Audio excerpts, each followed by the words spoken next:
کمال آره بیسوادی بزحمت جانم عزیز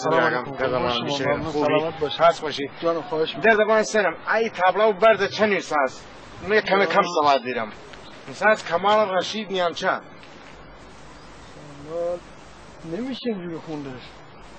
نه نیساز رشید چه رشید ها نختار رشید نزده بیا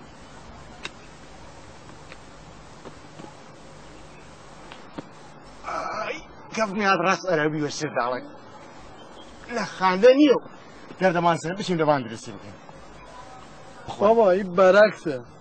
باید برش کردن درستش کنیم بعد بخونیم که منم کار دارم نمیتونم در دمان سرم دستم نیرسه برزه نه من باید برم کار دارم داداش در دمان سرم یه دقیقه کایم تو سوال دیره من باید برم خوم گرمه دا کلا رسنمت والسر دالك هاي دقیقه زين شامكا زين شامكا يا فلامريالي دم دس نيرين بدبختي دبانو بشي مبان ها تو سواداري دس شو روكه اجوري زرباني بكرام بردم اصلا برم برم قربونت کار دارم وشه دارم نمیذارم اولادیش وشه دارم دارم باشه یه دقیقه بود حتی فقط یه دقیقه خودت بش ولید دادم برا حساب خودت فقط من کار دارم بیاره بالا یواش دادم الان نکردیم اخوان بابا چی کردم به مالت پدر من رو بردی یه سال خواره من کار دارم برم نه بابا بابا یعنی چی؟ یعنی بیا بالای این دیوار دست منو میگی؟ دادم الان حتی تاولاغه رام بخوان خیلی نریش بیم جاب شروع رام باش و یواش نکفی حوصه بود ایسا زنی چم که تو سوال دیری خوب با ما بدبختی داریم بچه میخواه برم مرد کودک برم بیارمش بچه هایش دیری؟ بچه دارم بچه ها دیگه چیه؟ کی ناویه؟ به تو چه فضولی؟ نه فضول سنجم زنی چم که خود شروع بکن اینجا خب اینه که ما بزاور دارم اینه که شاید مخصوص شروع میکنی اینجا این تابلو برای من میخوانی یعنی شاید دراز کنم من خودت میگیرم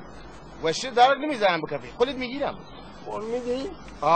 قول دام پیا قول ای بچه هم یتیم نشن نه ایشلا نیو ما آدم نه ترس او تک دست بگیریش بالا دی خوی نه ترس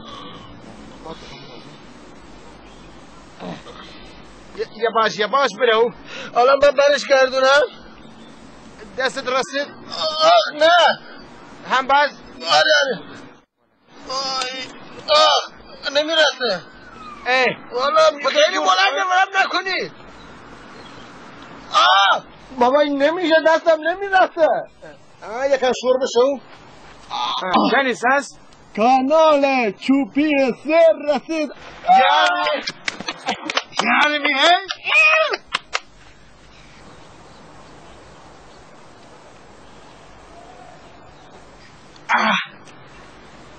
هی کانال چوپی خاصی شد دیری دست در نکه بوخش آقای سوال دار